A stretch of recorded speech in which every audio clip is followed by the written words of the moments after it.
Pero yo me acercaré a Dios, pues para mí, eso es lo mejor. Cerca de Dios es mejor. Con el pastor Louris Peñalosa. Vamos a continuar hoy hablando de la historia, un poco de la historia de Job, porque creemos que aún hay esperanza. Y quiero empezar con una pregunta.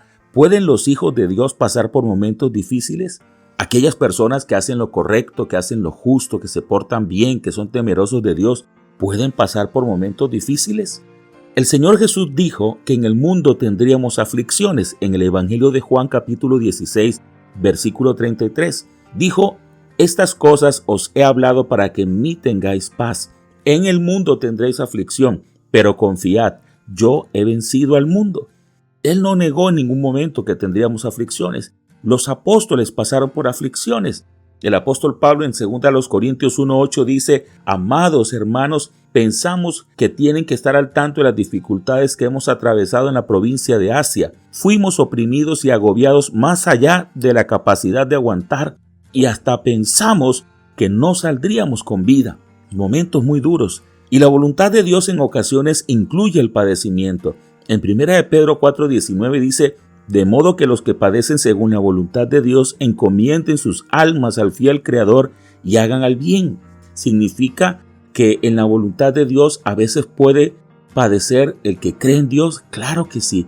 El padecimiento a veces va incluido en la voluntad de Dios, no porque Dios se deleite en el padecimiento, sino porque el padecimiento a veces es consecuencia de ciertas acciones nuestras, pero también es la manera como a veces podemos aprender y entender algunas cosas. La respuesta entonces es sí, los hijos de Dios sí podemos pasar por momentos difíciles, pero de ellos nos saca el Señor, y esta es una gran diferencia.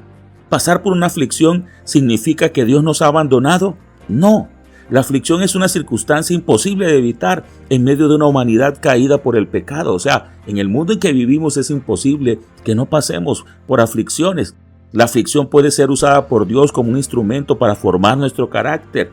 En Romanos 5 del 3 al 4 dice: y no solo esto, sino que también nos gloriamos en las tribulaciones, sabiendo que la tribulación produce paciencia, y la paciencia prueba, y la prueba produce esperanza. Las aflicciones producen la sensación de abandono por parte de Dios, pero no es así. En Job capítulo 30 del 19 al 23, Job dice: Él me derribó en el lodo, y semejante al polvo y a la ceniza soy. Clamo a ti y no me oyes, me presento y no me atiendes. Te has vuelto cruel para mí, con el poder de tu mano me persigues. Me alzaste sobre el viento, me hiciste cabalgar en él y disolviste mi sustancia, porque yo sé que me conduces a la muerte y a la casa determinada para todo hombre viviente. Él tenía la sensación de que el Señor lo había abandonado, pero no era verdad. Dios estaba con él, solo que había una situación que él debía pasar, pero el Señor no lo abandonó en ningún momento en medio de todas estas aflicciones. La aflicción no es superior a Dios. Su amor, su misericordia y su fidelidad son más grandes que el dolor y la tribulación.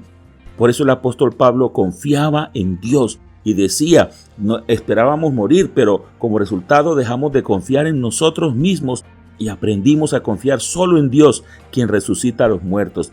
Efectivamente, Él nos rescató del peligro mortal y volverá a hacerlo de nuevo. Hemos depositado nuestra confianza en Dios y Él seguirá rescatándonos. Por eso Job confiaba en Dios a pesar de todo.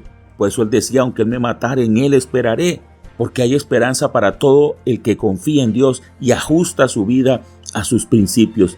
Dice la Biblia al final, en el libro de Job, capítulo 42 del 10 al 17, y quitó Jehová la aflicción de Job cuando él hubo orado por sus amigos, y aumentó al doble todas las cosas que le habían sido de Job, y vinieron a él todos sus hermanos y todas sus hermanas, y todos los que antes le habían conocido, y comieron con él pan en su casa, y se condolieron de él, y le consolaron de todo aquel mal que Jehová había traído sobre él, y cada uno de ellos le dio una pieza de dinero y un anillo de oro, y bendijo Jehová el postrer estado de Job, más que el primero, porque tuvo 14,000 ovejas, 6,000 camellos, 1,000 yuntas de bueyes y 1,000 asnas. Y tuvo 7 hijos y 3 hijas. Llamó el nombre la primera Gemima, el de la segunda Cesia y el de la tercera Keren Apuc.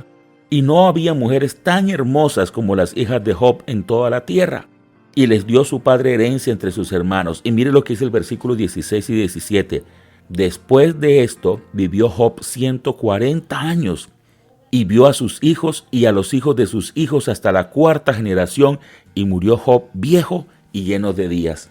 ¿Quién iba a pensar que en las condiciones que él vivió iba a poder vivir otros 140 años después y que iba a haber tiempos mejores? Pero definitivamente cuando ponemos nuestra esperanza en Dios, el Señor es especialista en traer cosas nuevas. Pongamos nuestra confianza en Dios, no solo para que Él nos provea. Nuestra primera confianza debe ser en Él como nuestro Padre, nuestro Señor y Salvador. Pero definitivamente Él es el que nos cuida, nos protege y nos provee. Acércate a Dios, porque cerca de Dios es mejor. Que Dios te bendiga. Si estos principios bíblicos para la vida cotidiana te han ayudado, compártelo con alguien más. Si deseas fortalecer una relación correcta con nuestro Señor y Salvador Jesucristo, comunícate al WhatsApp 321-802-7395. Estamos atentos.